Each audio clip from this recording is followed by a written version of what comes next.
السلام علیکم ورحمۃ اللہ وبرکاتہ۔ شادی کے 8 سال بعد اللہ تعالیٰ نے مجھے اولاد کی نعمت سے نوازا۔ میں بہت خوش تھا، لیکن بچہ دیکھ کر ہر کوئی یہی کہتا، ارے یہ تو تمہارا بچہ لگتا ہی نہیں ہے۔ میں اور میری بیوی دونوں گوری رنگت کے مالک تھے، لیکن میرا بچہ سانولے رنگ کا تھا۔ شروع میں میں نے اس بات پر زیادہ توجہ نہیں دی، لیکن آہستہ آہستہ یہ بات مجھے کھٹکنے لگی۔ میرا بیٹا 1 سال کا ہو گیا جب میں نے ڈی این اے رپورٹ کروانے کا فیصلہ کیا، اور پھر مجھ پر ایک ایسا بھیانک انکشاف ہوا کہ میری بیوی نے شادی کے پورے 8 سال گزر جانے کے بعد بھی جب ہمارے گھر میں کسی بچے کی رونے کی آواز نہیں گونجی تو مجھے یوں لگنے لگا جیسے میری زندگی کا ہر رنگ مکمل طور پر پھیکا پڑ گیا ہے، اور میرے گھر کی یہ اونچی اور مضبوط دیواریں مجھے ہر وقت کاٹنے کو دوڑتی ہیں۔ میں اور میری بیوی صوبیہ ایک دوسرے سے بے پناہ محبت کرتے تھے۔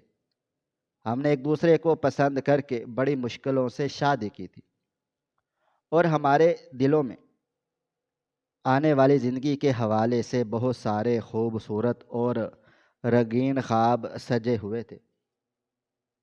لیکن ہماری زندگی میں اولاد کی اس شدید کمی نے ہماری اس بے مثال محبت کے بیچ ایک عجیب سی خاموشی اور کبھی نہ ختم ہونے والی اداسی پیدا کر دی تھی۔ شروع کے 1-2 سال تو ہم نے بڑی خوشی اور ہنسی مذاق میں یہی سوچ کر گزار دیے کہ ابھی تو ہماری نئی نئی شادی ہوئی ہے، اور ہم ایک دوسرے کے ساتھ زیادہ سے زیادہ وقت گزارنا چاہتے ہیں، زندگی کو سمجھنا چاہتے ہیں، اور بچے تو اللہ تعالیٰ کی مرضی اور اس کی دین ہیں۔ جب اس کا حکم ہوگا تو وہ ہمیں بھی اس نعمت سے ضرور نواز دے گا۔ لیکن جب ہماری شادی کا تیسرا اور چوتھا سال شروع ہوا تو ہمارے رشتہ داروں، ہمارے پڑوسیوں اور محلے والوں کی نظریں اور ان کا رویہ ہمارے لیے مکمل طور پر بدلنے لگا۔ ہمارے اس معاشرے کا یہ ایک بہت ہی تلخ اور برا رواج ہے کہ جب کسی عورت کی گود طویل عرصے تک خالی رہتی ہے تو لوگ اس کی ذات کو طعنوں اور تبصروں کا نشانہ بنانا شروع کر دیتے ہیں۔ وہ عورت کے احساسات اور اس کی تکلیف کو بالکل نہیں سمجھتے۔ میری معصوم اور نیک بیوی کے ساتھ بھی یہی بالکل سب کچھ ہو رہا تھا۔ میرے خاندان والے، میری اپنی سگی ماں اور میرے قریبی رشتہ دار ہر روز صبح و شام صوبیہ کو کوئی نہ کوئی ایسا کڑوا طعنہ ضرور دیتے تھے جو اس کے نازک دل کو چیر کر رکھ دیتا تھا۔ میری ماں مجھے اکثر اکیلے میں اپنے پاس بٹھا کر اور روتے ہوئے کہتی تھی کہ بیٹا تو کسی اور لڑکی سے دوسری شادی کر لے، اس بانجھ عورت سے تجھے زندگی میں کبھی کوئی وارث نہیں ملے گا، اور تیرے مرنے کے بعد تیرا نام لیوا اور تیری جائیداد کو سنبھالنے والا کوئی نہیں رہے گا۔ خاندان کی مختلف شادیوں اور خوشی کی تقریبات میں عورتیں صوبیہ کو دیکھ کر جان بوجھ کر اس کے سامنے سرگوشیاں کرتیں، اور کچھ بے حس عورتیں تو سیدھا اس کے منہ پر کہہ دیتی کہ تم نے اپنا کوئی علاج نہیں کروایا، یا پھر کسی پیر فقیر کے پاس جا کر کوئی دم درود ہی کروا لو۔ میں اپنی ماں کی یہ کڑوی کسیلی باتیں سن کر اور لوگوں کے یہ ظالمانہ رویے دیکھ کر بالکل خاموش ہو جاتا تھا، کیونکہ میں صوبیہ کو چھوڑنے یا اسے کوئی دکھ دینے کا خواب میں بھی نہیں سوچ سکتا تھا، اور وہ راتوں کو سب سے چھپ کر اٹھ اٹھ کر مصلے پر روتی تھی، اور گھنٹوں سجدے میں گر کر گڑ گڑا کر اللہ تعالیٰ سے اولاد کی بھیک مانگتی تھی۔ اس کے بہتے ہوئے آنسو دیکھ کر میرا دل اندر ہی اندر خون کے آنسو روتا تھا، اور میں خود کو بہت بے بس محسوس کرتا تھا۔ میں اسے شہر کے بڑے سے بڑے ہسپتالوں میں لے کر جاتا، مہنگے سے مہنگا علاج کرواتا، ڈاکٹروں کی بھاری فیسیں بھرتا، مختلف حکیموں سے دیسی دوائیاں لاتا، اور مسجدوں میں جا کر دعائیں کرواتا، لیکن ان سب چیزوں کا کوئی فائدہ نہیں ہو رہا تھا۔ ہر مہینے جب ہماری چھوٹی سی امید ٹوٹتی تو صوبیہ کئی کئی دنوں تک کھانا نہیں کھاتی تھی اور بس اندھیرے میں اکیلے بیٹھ کر روتی رہتی تھی۔ میں اسے اپنے گلے سے لگا کر تسلی دیتا کہ اللہ ایک دن ہماری ضرور سنے گا، تم ہمت مت ہارو اور خود کو اس طرح سے مت مارو۔ لیکن سچ تو یہ تھا کہ اندر سے میں بھی بری طرح سے ٹوٹتا جا رہا تھا۔ 7 سال یوں ہی دکھوں اور تانوں میں گزرنے کے بعد تو میں نے بھی اپنے دل میں یہ آس امید بالکل چھوڑ دی تھی کہ کبھی میں اپنی زندگی میں کسی چھوٹے سے بچے کو اپنے سینے سے لگا سکوں گا، یا کوئی مجھے اپنے چھوٹے چھوٹے ہاتھوں سے پکڑ کر ابا کہہ کر بلائے گا۔ لیکن پھر آخر کار 8 سال کی اس طویل اور اذیت ناک تڑپ اور لوگوں کی باتیں سننے کے بعد اللہ تعالیٰ نے ہماری دعاؤں کو قبول کر لیا اور ایک دن صوبیہ امید سے ہو گئی۔ وہ دن میری اور صوبیہ کی زندگی کا سب سے زیادہ خوشگوار اور خوبصورت دن تھا، جب ہم نے ہسپتال جا کر ٹیسٹ کروایا اور لیبارٹری کی رپورٹ میں یہ تصدیق ہوئی کہ ہم ماں باپ بننے والے ہیں۔ صوبیہ کی آنکھوں میں خوشی کے بے تحاشا آنسو تھے اور میرا دل خوشی سے اس قدر زور سے دھڑک رہا تھا کہ میرا دل کر رہا تھا کہ میں پوری دنیا کی خوشیاں اور دولت لا کر اس کے قدموں میں رکھ دوں۔ میں نے اسی وقت کئی غریبوں میں کھانا بانٹا اور مسجد میں جا کر رو رو کر شکرانے کے نفل ادا کیے۔ وہ 9 مہینے ہم نے اتنی زیادہ احتیاط اور محبت سے گزارے کہ میں ان لمحوں کو الفاظ میں بالکل بیان نہیں کر سکتا۔ میں نے صوبیوں کو اس پورے عرصے میں زمین پر پاؤں نہیں رکھنے دیا۔ میں خود اس کے لیے اپنی پسند کا کھانا بناتا، اسے وقت پر ساری دوائیاں اور پھل فروٹ دیتا اور اس کی ہر چھوٹی بڑی خواہش پوری کرنے کی کوشش کرتا۔ ہم نے اپنے آنے والے اس بچے کے لیے بازار سے بہت سارے مہنگے کھلونے اور چھوٹے چھوٹے خوبصورت کپڑے خریدے اور اپنے گھر کے ایک کمرے کو بالکل بچوں کی طرح سجا کر تیار کر دیا۔ پھر آخر کار وہ دن آیا جب ہمارے گھر میں ایک بیٹے کی پیدائش ہوئی اور میرے اس سنسان اور ویران گھر میں پورے 8 سال کے بعد خوشیوں نے زور سے دستک دی۔ وہ رات کا وقت تھا اور باہر بہت تیز بارش اور طوفان آیا ہوا تھا۔ جب میں ہسپتال کے لیبر روم کے باہر والی راہداری میں بہت زیادہ بے چینی اور پریشانی سے چکر لگا رہا تھا اور دل ہی دل میں صوبیہ کی سلامتی کی دعائیں مانگ رہا تھا، جب ایک ڈاکٹر نے مسکراتے ہوئے باہر آ کر مجھے مبارک باد دی اور کہا، اللہ تعالیٰ نے آپ کو بہت پیارا بیٹا دیا ہے اور ماں اور بچہ دونوں بالکل ٹھیک ٹھاک ہیں، تو میں وہیں ہسپتال کے اس ٹھنڈے فرش پر سجدے میں گر گیا۔ میں نے خوشی کے مارے ہسپتال کے پورے عملے میں مٹھائیاں بانٹیں، لیکن میری یہ بے پناہ خوشی بہت زیادہ دیر تک میرے دل میں قائم نہیں رہ سکی، کیونکہ جب ایک نرس نے پہلی بار میرے اس چھوٹے سے بیٹے کو ایک سفید کپڑے میں لپیٹ کر میری گود میں رکھا اور میں نے مسکراتے ہوئے اس کا چھوٹا سا معصوم چہرہ دیکھا، تو میرے اندر خوشی کی بجائے ایک عجیب سی بے چینی اور الجھن پیدا ہو گئی۔ میں اور میری بیوی صوبیہ دونوں رنگت کے لحاظ سے بہت زیادہ گورے چٹے تھے۔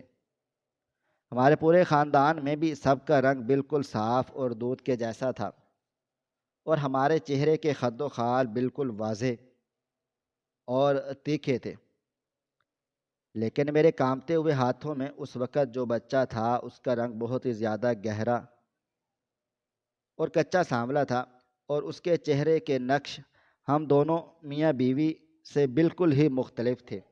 اس کی چھوٹی سی ناک، اس کے ہونٹ اور اس کی آنکھوں کی بناوٹ مجھ سے یا صوبیہ سے ذرا برابر بھی نہیں ملتی جلتی تھی۔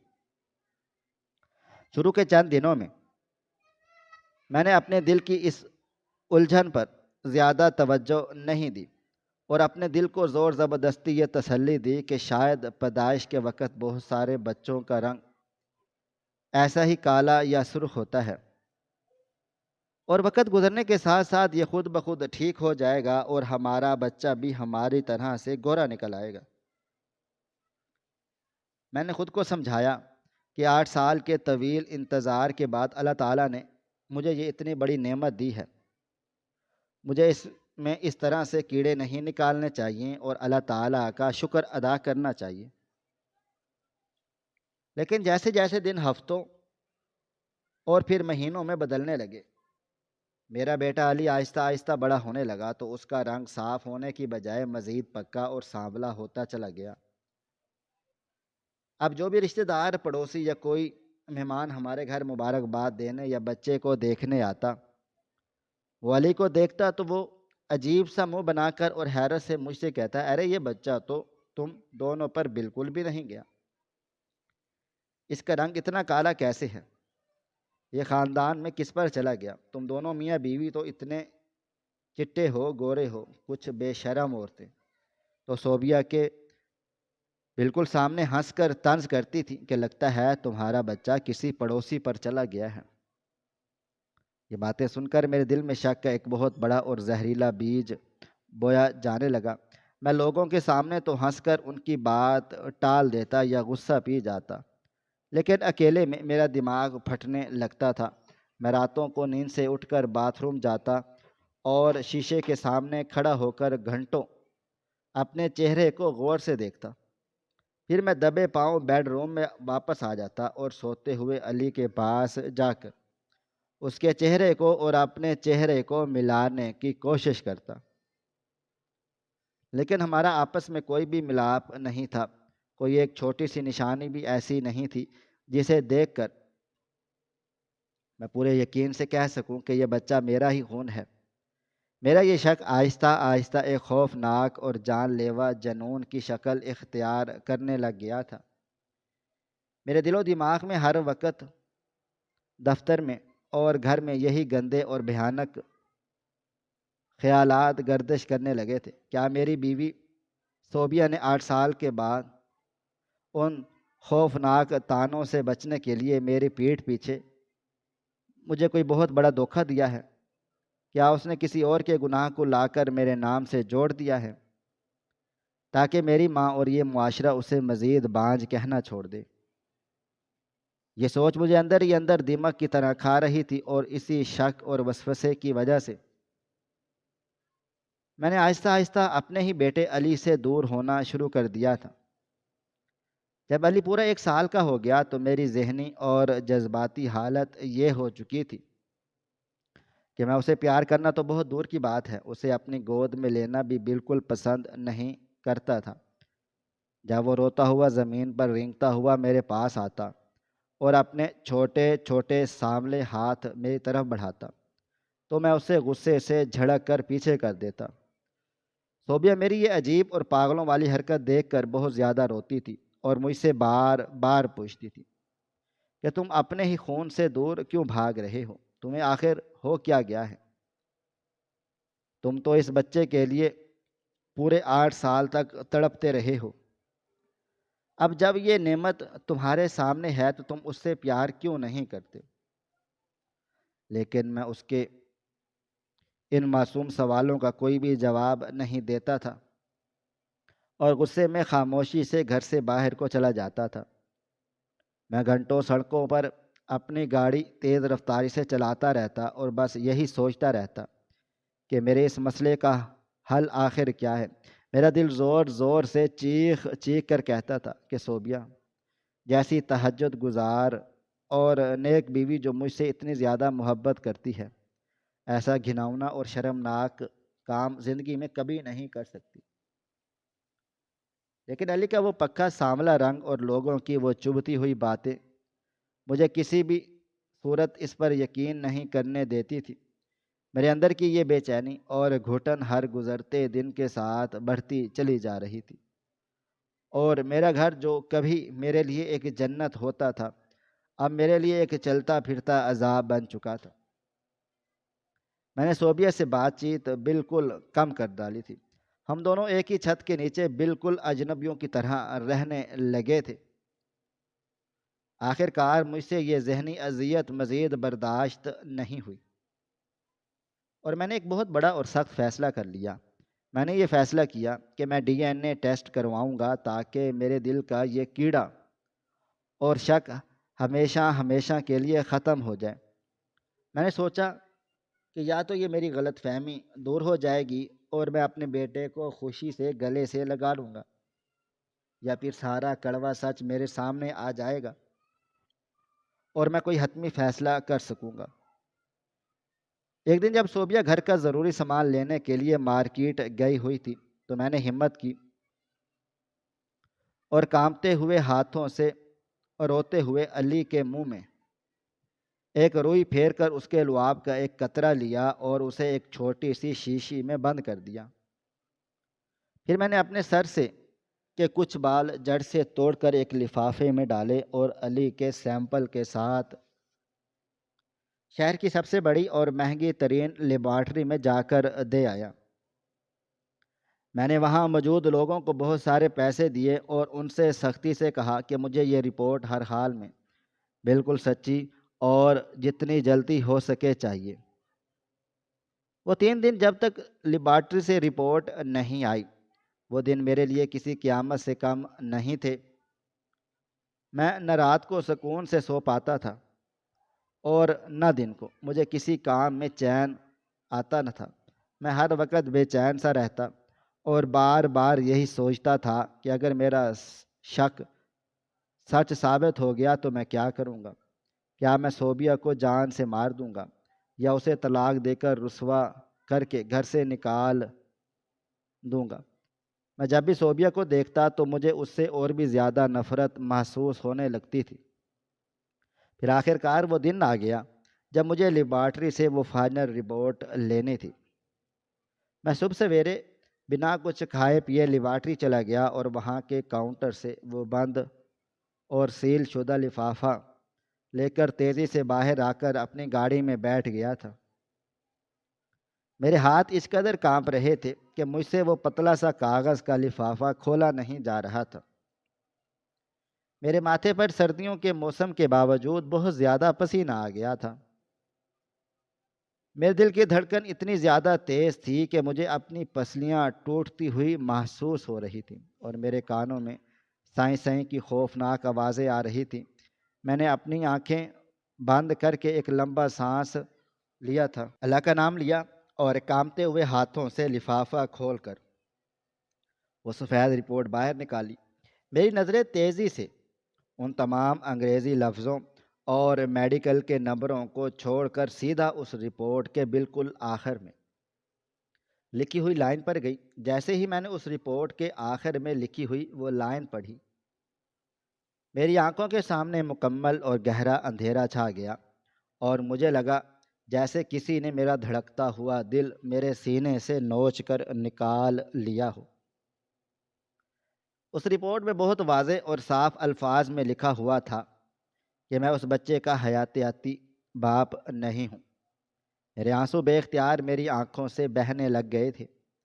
میرا وہ شک جو 1 سال سے مجھے کھا رہا تھا وہ بالکل سچ ثابت ہو چکا تھا۔ صوبیہ نے میری بے پناہ محبت اور میرے اندھے بھروسے کا بڑی بے دردی سے قتل کیا تھا۔ اس نے مجھے دھوکہ دیا تھا اور میرے نام پر کسی اور کا گناہ پال رہی تھی۔ میرا غصہ آسمان کو چھونے لگا، میری آنکھیں خون کی طرح سرخ ہو گئیں اور میں نے پاگلوں کی طرح گاڑی سٹارٹ کی تاکہ ابھی اسی وقت گھر جا کر صوبیہ کا گلا گھونٹ دوں اور اس سے سارا سچ اگلواؤں۔ لیکن اچانک میری نظر اسی رپورٹ کی ایک اور چھوٹی سی لائن پر پڑی جو لیبارٹری والوں نے ہسپتال کے پرانے میڈیکل ریکارڈ سے میری بیوی کے خون کا گروپ اور ڈی این اے میچ کر کے لکھی تھی، کیونکہ جس ہسپتال میں علی پیدا ہوا تھا اسی لیبارٹری سے اس کے سارے خون کے ٹیسٹ ہوئے تھے۔ اس ایک چھوٹی سی لائن نے میرے ہوش مکمل طور پر اڑا دیے تھے اور میرا سارا غصہ ایک دم سے بہت بڑی حیرت اور صدمے میں بدل گیا تھا۔ اس لائن میں لکھا ہوا تھا کہ صوبیہ بھی اس بچے کی حیاتیاتی ماں نہیں ہے۔ یہ پڑھ کر میرا دل و دماغ بالکل سن ہو گیا۔ میرے ہاتھ سے وہ کاغذ چھوٹ کر گاڑی کے نیچے گر گیا۔ مجھے کچھ بھی سمجھ میں نہیں آ رہا تھا کہ یہ کیا ہو رہا ہے، یہ سب کیسے ممکن ہے۔ صوبیہ تو پورے 9 مہینے میرے سامنے حاملہ رہی تھی۔ اس کا پیٹ میرے سامنے بڑھا تھا۔ اس نے میرے سامنے ہسپتال کے لیبر روم میں اتنا درد برداشت کیا تھا۔ اگر میں اس کا باپ نہیں ہوں اور میری بیوی صوبیہ اس کی ماں نہیں ہے، تو پھر یہ بچہ ہمارے گھر میں کہاں سے آ گیا، اور ہمارا وہ اصلی بچہ کہاں گیا جو 8 سال کی دعاؤں کے بعد ہمارے نصیب میں لکھا گیا تھا۔ یہ راز اتنا زیادہ بھیانک تھا کہ میرا دل و دماغ اسے ماننے کے لیے تیار ہی نہیں تھا، اور اب مجھے ہر حال میں صوبیہ سے یہ سچ جاننا تھا کہ اس رات ہسپتال میں اصل میں ہوا کیا تھا، اور یہ بچہ کس کا ہے جس نے میری زندگی تباہ کر ڈالی ہے۔ میرے دماغ میں سوالوں کا ایک ایسا طوفان برپا تھا جس نے میرے سوچنے اور سمجھنے کی ساری صلاحیتوں کو مکمل طور پر ختم کر کے رکھ دیا تھا۔ میری آنکھوں کے سامنے وہ کاغذ کا ٹکڑا کسی موت کے پروانے کی طرح ناچ رہا تھا، جس پر لکھی ہوئی اس ایک چھوٹی سی لائن نے میری پوری ہنستی کھیلتی زندگی کو جلا کر راکھ کر دیا تھا۔ مجھے کچھ سمجھ میں نہیں آ رہا تھا یہ سب کیا ہے اور کیسے ہو سکتا ہے۔ میں نے دیوانہ وار اپنی گاڑی سٹارٹ کی اور اس کے ایکسیلیٹر پر پوری طاقت سے پاؤں دبا دیا۔ گاڑی کسی پاگل ہاتھی کی طرح سڑک پر دوڑنے لگ گئی تھی۔ مجھے راستے کی ٹریفک، لوگوں اور سگنلز کا کوئی بھی پرواہ نہیں تھی۔ میرے کانوں میں بس ایک عجیب سی سائیں سائیں کی آوازیں گونج رہی تھی، اور میرا دل اتنی زور سے دھڑک رہا تھا کہ مجھے لگ رہا تھا کہ میرا سینہ پھٹ جائے گا۔ راستے میں کئی گاڑیوں سے میری ٹکر ہوتے ہوتے بچ گئی، اور لوگوں نے مجھے گالیاں بھی دیں، لیکن میرا دل و دماغ اس وقت کسی اور ہی دنیا میں گیا ہوا تھا۔ میں بس جلد از جلد گھر پہنچنا چاہتا تھا تاکہ صوبیہ کو بالوں سے پکڑ کر اس سے یہ سارا سچ اگلوا سکوں کہ اس نے میرے ساتھ، میری محبت کے ساتھ اور میرے اندھے بھروسے کے ساتھ یہ کیسا گھناؤنا اور شرمناک کھیل کھیلا ہے۔ میں نے گاڑی کو اپنے گھر کے دروازے پر اتنی زور سے بریک لگا کر روکا کہ ٹائروں کے رگڑنے کی ایک بہت ہی بھیانک آواز پورے محلے میں گونج گئی۔ میں نے گاڑی کا دروازہ دھکے سے کھولا اور لڑکھڑاتا ہوا گھر کے اندر داخل ہوا۔ میں نے گھر کا مین گیٹ اتنی زور سے بند کیا کہ اس کی آواز سے پورا گھر ہل گیا تھا۔ میں سیدھا اپنے بیڈ روم کی طرف بھاگا، اور میں نے بیڈ روم کا دروازہ بھی ایک زوردار لات مار کر کھولا۔ صوبیہ بیڈ پر بیٹھی ہوئی تھی اور علی کو اپنے سینے سے لگا کر بہت پیار سے اسے دودھ پلا رہی تھی۔ اس کے چہرے پر ایک بہت ہی معصوم اور پرسکون مسکراہٹ تھی، لیکن مجھے اس وقت اس کی وہ مسکراہٹ کسی زہریلے سانپ کی طرح لگ رہی تھی جس نے مجھے ڈس لیا تھا۔ میں سیدھا اس کے پاس چلا گیا تھا اور میں نے وہ لیبارٹری والی DNA کی رپورٹ پوری طاقت سے اس کے چہرے پر دے ماری تھی، اور پاگلوں کی طرح چیختے چلاتے ہوئے گلا پھاڑ کر کہا تھا، مجھے بتاؤ یہ کس کا بچہ ہے؟ یہ تم نے کیا کیا ہے میرے ساتھ؟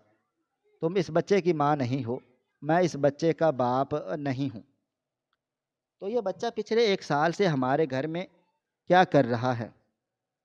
اور ہمارا وہ اصلی بچہ کہاں پر ہے جس کے لیے ہم نے 8 سال تک سجدوں میں رو رو کر دعائیں مانگی تھی؟ تم نے مجھ سے کیا چھپایا ہے؟ بولو ورنہ میں آج تمہاری جان لے لوں گا۔ صوبیہ نے جیسے ہی مجھ سے وہ الفاظ سنے اور اس کے چہرے پر گرنے والی اس میڈیکل رپورٹ کو دیکھا تو وہ بالکل پتھر کی مورتی بن گئی۔ اس کے چہرے کا سارا خون ایک ہی لمحے میں نچڑ گیا اور اس کا رنگ کاغذ کی طرح سفید پڑ گیا۔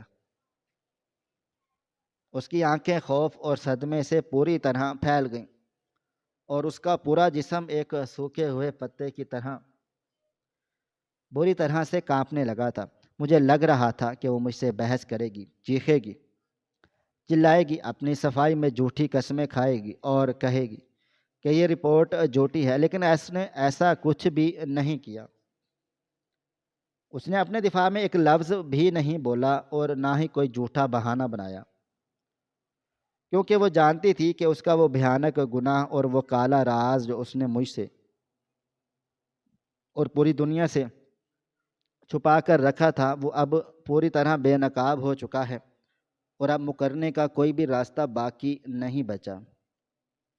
اس نے بس جلدی سے علی کو اپنے سینے سے بہت زوروں سے بھینچ لیا، جیسے اسے ڈر ہو کہ میں ابھی اس بچے کو اس سے چھین لوں گا، اور پھر وہ پھوٹ پھوٹ کر دھاڑے مار کر رونے لگ گئی۔ اس کے آنسو کسی سیلاب کی طرح بہنے لگے۔ وہ بیڈ سے نیچے اتری اور سیدھا میرے پیروں میں گر گئی تھی اور میرے جوتوں پر اپنا سر رکھ کر روتے ہوئے گڑ گڑانے لگی کہ مجھے مار دو، میری جان لے لو، میرا گلا دبا دو، مجھے دھکے دے کر ابھی اسی وقت اس گھر سے نکال دو، میں ہر سزا بھگتنے کے لیے تیار ہوں، لیکن خدا کے لیے مجھے میرے اس علی کو مجھ سے مت چھیننا، میں اس کے بغیر زندہ نہیں رہ سکوں گی، میں مر جاؤں گی۔ اس کا یہ ڈرامہ اور یہ روپ دیکھ کر میرا غصہ اور بھی زیادہ بھڑک اٹھا تھا اور آسمان کو چھونے لگا۔ میں نے اسے بازو سے پکڑ کر اتنی سختی سے زمین سے اٹھایا کہ اس کی چوڑیاں ٹوٹ کر میرے ہاتھوں میں چبھ گئی تھیں، اور میں نے اس کی آنکھوں میں آنکھیں ڈال کر انتہائی غصے سے کہا کہ مجھے سچ سچ بتاؤ، تم نے یہ بچہ کہاں سے چرایا ہے اور ہمارا بچہ کہاں ہے، ورنہ میں ابھی اسی وقت پولیس کو کال کروں گا اور وہ تمہیں ہتھ کڑیاں لگا کر ہمیشہ ہمیشہ کے لیے جیل بھجوا دوں گا اور تم ساری زندگی سڑتی رہو گی۔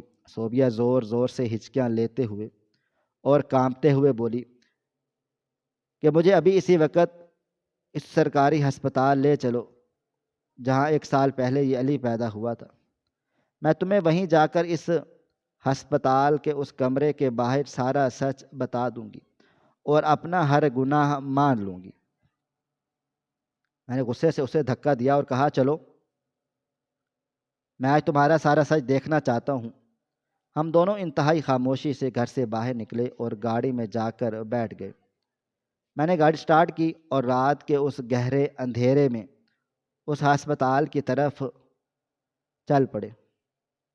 پورے راستے ہم دونوں کے درمیان موت کے جیسی ایک ایسی خوفناک خاموشی تھی جس میں صرف صوبیہ کے رونے اور ہچکیوں کی آوازیں آ رہی تھی۔ میں سارا راستہ اسٹیئرنگ کو اتنی زور سے پکڑے ہوئے تھا کہ میرے ہاتھوں کی رگیں باہر کو آ گئی تھیں۔ میرا دل و دماغ ماضی کی یادوں میں الجھا ہوا تھا اور میں بار بار اسی رات کے بارے میں سوچ رہا تھا جب میں صوبیہ کو لے کر اس ہسپتال میں چلا گیا تھا۔ جب ہم لوگ ہسپتال پہنچے تو رات کا کافی پہر گزر چکا تھا اور ہسپتال میں ایک عجیب سی خاموشی اور اداسی پھیلی ہوئی تھی۔ دوائیوں اور فنائل کی وہ مخصوص بو میرے دماغ کو اور بھی زیادہ الجھا رہی تھی۔ صوبیہ روتے ہوئے اور لڑکھڑاتے ہوئے مجھے اسی رچا اچا وارڈ کی طرف لے گئی جہاں 1 سال پہلے وہ اپنی ڈلیوری کے لیے داخل ہوئی تھی۔ وہاں اس وارڈ کے بالکل آخر میں موجود ایک پرانے اور کم روشنی والے کمرے کے باہر کھڑے ہو کر اس کی ٹانگیں بری طرح سے کانپنے لگ گئیں اور اس سے کھڑا بھی نہیں ہوا جا رہا تھا۔ وہ دیوار کا سہارا لے کر وہیں اس ہسپتال کے ٹھنڈے اور گندے فرش پر بیٹھ گئی تھی اور اس نے روتے ہوئے وہ بھیانک اور شرمناک راز کھولنا شروع کیا جس نے چند ہی لمحوں میں میری روح تک کو ہلا کر رکھ دیا تھا اور میرے پیروں تلے سے زمین کھینچ لی تھی۔ صوبیہ نے روتے ہوئے مجھے بتانا شروع کر دیا تھا کہ تمہیں یاد ہے پچھلے سال ڈلیوری ہونے والی تھی، وہ رات جب باہر بہت تیز طوفان اور بارش ہو رہی تھی اور تم ڈاکٹر کے کہنے پر کچھ ضروری دوائیاں اور خون کی بوتلیں لینے کے لیے ہسپتال سے باہر بہت دور گئے ہوئے تھے، اور جب میں لیبر روم میں تھی اور مجھے بے ہوشی کا انجیکشن لگا ہوا تھا، مجھے بالکل بھی ہوش نہیں تھا۔ اور جب میرا آپریشن مکمل ہو گیا اور مجھے کافی گھنٹوں کے بعد تھوڑا سا ہوش آیا تو ڈیوٹی پر موجود ایک نرس نے میرے پاس آ کر میرے کان میں یہ انتہائی منحوس اور دل چیر دینے والی خبر دی کہ میرا بچہ پیٹ کے اندر ہی مر چکا تھا اور میرا ایک مردہ بچہ پیدا ہوا ہے۔ صوبے نے بتایا کہ یہ سنتے ہی مجھے لگا تھا جیسے میری دنیا ہمیشہ کے لیے ختم ہو گئی ہو اور مجھ پر آسمان گر پڑا ہو۔ میرے کانوں میں اسی وقت اسی سیکنڈ میں تمہاری ماں اور تمہارے تمام رشتہ داروں کے وہ سارے کڑوے اور زہریلے تانے زور زور سے گونجنے لگے جو میں نے پچھلے 8 سال تک خون کے آنسو روتے ہوئے سنے تھے۔ مجھے ایسا لگا جیسے کوئی میرا گلا دبا رہا ہو۔ مجھے موت سے بھی زیادہ ڈر لگنے لگا تھا کہ اب تم اور تمہارا خاندان مجھے کبھی بھی قبول نہیں کرے گا اور تم مجھے طلاق دے کر ہمیشہ کے لیے گھر سے باہر نکال دو گے اور میری زندگی در بدر ہو کر برباد ہو جائے گی۔ میں پاگلوں کی طرح رو رہی تھی کہ اچانک میری نظر میرے ساتھ والے بیڈ پر پڑی جہاں ایک بہت ہی غریب میلے کپڑوں والی اور انتہائی سانولے رنگ کی ایک کمزور سی مزدور عورت بے ہوش پڑی تھی اور اس کا بالکل صحت مند اور زندہ بچہ اس کے پاس رکھے ہوئے ہسپتال کے ایک چھوٹے سے لوہے کے جھولے میں رو رہا تھا۔ مجھے اس نرس نے بتا دیا کہ وہ غریب عورت بالکل اکیلی ہسپتال آئی ہے، اس کا کوئی وارث نہیں ہے اور اس کا شوہر کچھ مہینے پہلے ہی کسی حادثے میں مر چکا ہے۔ وہ انتہائی غریب ہے۔ صوبیہ نے روتے ہوئے اپنے بال نوچے اور کہا کہ مجھ پر اس طلاق کا خوف، تانوں کا ڈر اور ماں کہلانے کی ہوس اس قدر شیطانی حد تک حاوی ہو چکی تھی کہ میں نے اس اندھیری رات میں اپنا ایمان، اپنا ضمیر اور اپنا سب کچھ بیچ دیا۔ میرا شیطان جاگ اٹھا اور میں وہاں ڈیوٹی پر موجود اس لالچی اور بے ایمان نرس کو اپنے ہاتھ سے اپنے سونے کے دونوں بھاری کڑے اتار کر رشوت کے طور پر دے دیے اور اسے کہا کہ مجھے کسی بھی طرح سے یہ زندہ بچہ دے دو۔ اور اس نرس کی مدد سے میں نے اس بے ہوش اور غریب عورت کا وہ زندہ بچہ اپنے پاس رکھ لیا اور اپنا وہ مردہ بچہ اس کے جھولے میں ڈال دیا تھا۔ میں نے اپنے گھر کو بسانے کے لیے اور خود کو طلاق سے بچانے کے لیے ایک غریب لاوارث اور بیوہ ماں کی گود کو ہمیشہ ہمیشہ کے لیے اجاڑ ڈالی۔ میں واقعی ایک چور ہوں۔ میں نے ایک معصوم بچے کو اس کی سگی ماں سے چرا لیا ہے۔ صوبیہ کی یہ ساری خوفناک باتیں اور اس کا یہ بھیانک اعتراف سن کر میرے پیروں تلے سے زمین مکمل طور پر نکل گئی تھی۔ مجھے اپنے کانوں پر یقین نہیں آ رہا تھا کہ میری اپنی بیوی، جسے میں نے ایک فرشتہ سمجھتا تھا، وہ اندر سے اتنی خود غرض، ظالم اور بے رحم ہو سکتی ہے۔ میرا دل خون کے آنسو رونے لگا اور میں وہیں ہسپتال کے فرش پر دیوار کے ساتھ لگ کر بیٹھ گیا تھا اور دھاڑے مار مار کر بچوں کی طرح رونے لگا۔ میری بیوی نے ایک ماں کا دل توڑا تھا اور ایک غریب کے ساتھ وہ ظلم کیا تھا جس کی معافی اس دنیا میں کہیں بھی نہیں تھی۔ میں نے روتے ہوئے اور غصے سے اس سے پوچھا کہ مجھے بتاؤ کہ وہ غریب عورت اب کہاں پر ہے؟ کیا تم نے اس کے بعد کبھی اس کی خیر خبر لی؟ تو صوبیہ روتے ہوئے اٹھی اور اس نے میرا ہاتھ پکڑ کر مجھے ہسپتال کے پچھلے حصے کی طرف چلنے کو کہا۔ وہ مجھے ہسپتال کے اس حصے میں لے گئی جہاں صفائی کرنے والے اور خاک روب رہتے تھے۔ وہاں ایک بہت ہی خستہ حال اور غریب سی عورت رات کے اس پہر بھی ہسپتال کے ایک پرانے اور گندے کوریڈور کے فرش پر جھاڑو اور پونچھا لگا رہی تھی۔ اس کے کپڑے پھٹے ہوئے تھے اور وہ ہڈیوں کا ڈھانچہ لگ رہی تھی۔ صوبیہ نے کانپتے ہوئے ہاتھ سے اس عورت کی طرف اشارہ کیا اور بتایا کہ وہ عورت اپنے بچے کے مرنے کے غم میں پاگل سی ہو گئی تھی اور اس کے پاس رہنے کی کوئی جگہ بھی نہیں تھی، اس لیے ہسپتال والوں نے اس پر ترس کھا کر اسے یہیں صفائی کے کام پر رکھ لیا۔ اور صوبیہ ہر مہینے اسے اپنا ضمیر ہلکا کرنے کے لیے کچھ پیسے چپکے سے بھیجتی تھی۔ تاکہ وہ روٹی کھا پی سکے۔ یہ سن کر میرے اندر نفرت کا ایک اور طوفان اٹھا، کیونکہ میں جان گیا تھا کہ کسی غریب ماں کا سگا بچہ چھین کر اسے چند پیسوں کی خیرات دینے سے ضمیر کا بوجھ کبھی کم نہیں کیا جا سکتا اور نہ ہی اس گناہ کی تلافی ہو سکتی ہے۔ میں نے اسی وقت دل میں یہ پکا فیصلہ کر لیا کہ میں یہ بچہ ابھی اسی وقت اس غریب اور مظلوم ماں کو واپس لوٹا دوں گا اور اس کے قدموں میں گر کر اس سے معافی مانگوں گا۔ میں تیزی سے بھاگ کر اپنی گاڑی کی طرف گیا اور گاڑی میں سوئے ہوئے علی کو اپنے سینے سے لگا کر اٹھا لایا اور روتے ہوئے سیدھا میں اس غریب عورت کے پاس چلا گیا۔ میں نے اس غریب عورت کے سامنے جا کر اپنے ہاتھ جوڑے اور زاروں قطار روتے ہوئے معافی مانگتے ہوئے کہا کہ اے میری بہن، مجھے معاف کر دو۔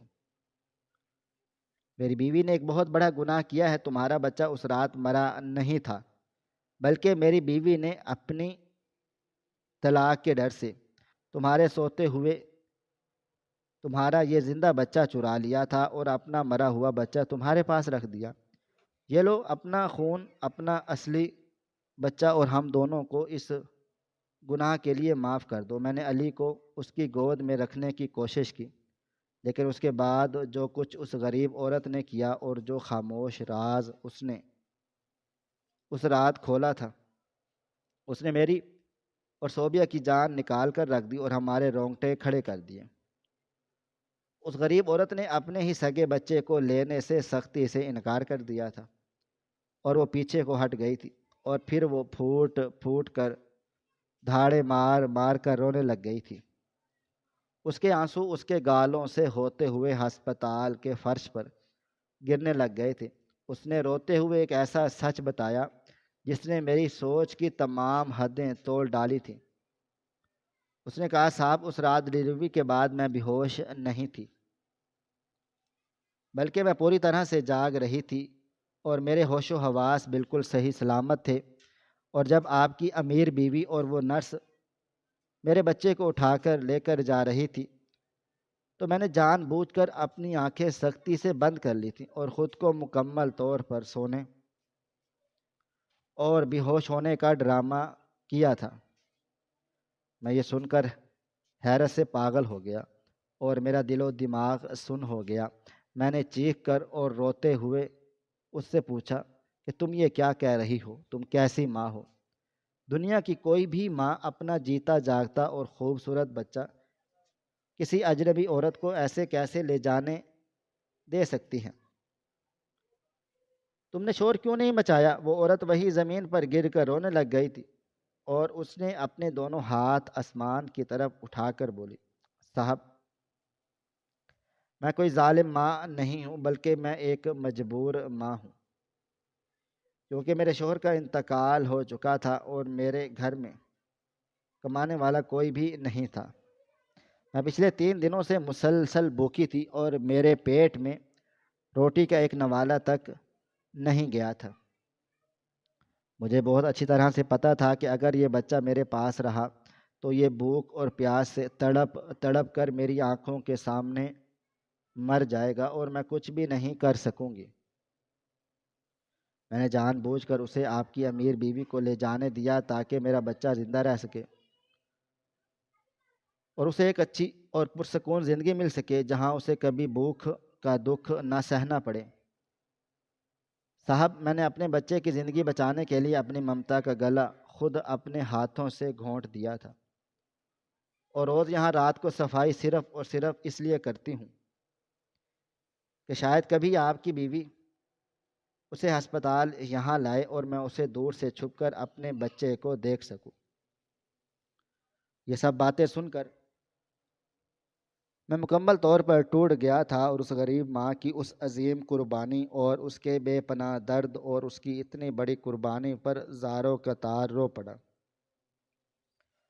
مجھے اس دن صحیح معنوں میں سمجھ آ گیا کہ اس دنیا میں غربت انسان سے کیا کچھ کروا سکتی ہے، اور غربت وہ کفر ہے جو ایک ماں کو اپنے ہی سگے بچے سے دور ہونے پر مجبور کر دیتا ہے، اور ایک ماں اپنے بچے کو زندہ دیکھنے کے لیے کتنی بڑی اور بھیانک اذیت سہ سکتی ہے۔ جو امیر لوگ کبھی سوچ بھی نہیں سکتے۔ میں نے اسی وقت وہیں کھڑے ہو کر روتے ہوئے یہ پکا فیصلہ کر لیا تھا کہ میں اب اس عورت کو زندگی میں کبھی بھی تنہا نہیں چھوڑوں گا اور نہ ہی علی کو اس کی سگی ماں سے دور کروں گا۔ میں نے قانونی اور شرعی طور پر علی کو گود میں لے لیا تھا اور اس غریب عورت کو ہسپتال کی اس گندی نوکری سے چھڑوا کر اپنے گھر میں عزت کے ساتھ رکھ لیا تھا اور اس کے رہنے کھانے پینے اور زندگی کا سارا خرچ ہمیشہ ہمیشہ کے لیے اپنے ذمے لے لیا، تاکہ وہ ایک نکرانی بن کر نہیں بلکہ علی کی دوسری ماں بن کر ہمارے ساتھ رہے اور کم از کم بچھڑے ہوئے بیٹے کو اپنے سامنے اپنے قریب رہ کر بڑا ہوتا ہوا دیکھ سکے۔ اور ہم سب نے مل کر اس پر بہت بڑے گناہ اور دکھ کی تلافی کرنے کی پوری کوشش کی، جو معاشرے کے ڈر، تانوں اور حالات کی سنگین مجبوری کی وجہ سے ہوا تھا۔ اس پوری کہانی اور اس واقعے نے مجھے اور میری بیوی کو دنیا کا سب سے بڑا سبق دیا کہ غربت دنیا کا سب سے بڑا عذاب ہے، اور کسی انسان کو اس کی مجبوری یا اس کی اولاد نہ ہونے پر طعنے دینا کتنا بڑا گناہ ہے، جو انسان کو اندھا کر دیتا ہے۔ اور ہمیں کبھی بھی کسی ظاہری صورتحال کو دیکھ کر فوراً سے فیصلہ نہیں کرنا چاہیے، کیونکہ ہر انسان کی خاموشی کے پیچھے ایک بہت بڑی اور دردناک کہانی چھپی ہوئی ہوتی ہے۔ یہ صرف وہی جانتا ہے یا صرف اس کا خدا جانتا ہے، اور ایک ماں کی محبت اور اس کی قربانی کا مقابلہ اس دنیا کی کوئی دولت اور کوئی رشتہ نہیں کر سکتا۔ حالات چاہے کتنے ہی برے کیوں نہ ہوں، ممتا ہمیشہ جیت جاتی ہے، اور قدرت اپنا انصاف کسی نہ کسی حیرت انگیز طریقے سے ضرور کرتی ہے، تاکہ انسان کو اس کی اوقات اور سچائی کا پتہ چل سکے اور وہ سیدھے راستے پر آ سکے۔ پچھلی ساری نفرتیں اور شک اب ہمیشہ ہمیشہ کے لیے ختم ہو چکے تھے، اور ہمارے گھر میں اب دو ماؤں کی محبت کے سائے میں علی ایک خوشگوار زندگی گزارنے لگ گیا تھا، اور یہی قدرت کا وہ خوبصورت اور حیران کن فیصلہ تھا جس نے ہم سب کی زندگیوں کو ایک نئے اور سچے راستے پر ڈال دیا تھا۔ محترم ناظرین، آپ کو ہماری آج کی کہانی کیسی لگی؟ کومنٹ باکس میں اپنی رائے کا اظہار ضرور کریں۔ مزید اس طرح کی سبق آموز کہانیاں سننے کے لیے ہماری ویڈیوز کو لائک کریں، شیئر کریں، اور ہمارے چینل ایس ایف سٹوریز کو ضرور سبسکرائب کر لیں۔ ملتے ہیں کل ایک نئی اور دلچسپ کہانی کے ساتھ، تب تک اپنا ڈھیر سارا خیال رکھیے گا۔ اللہ حافظ۔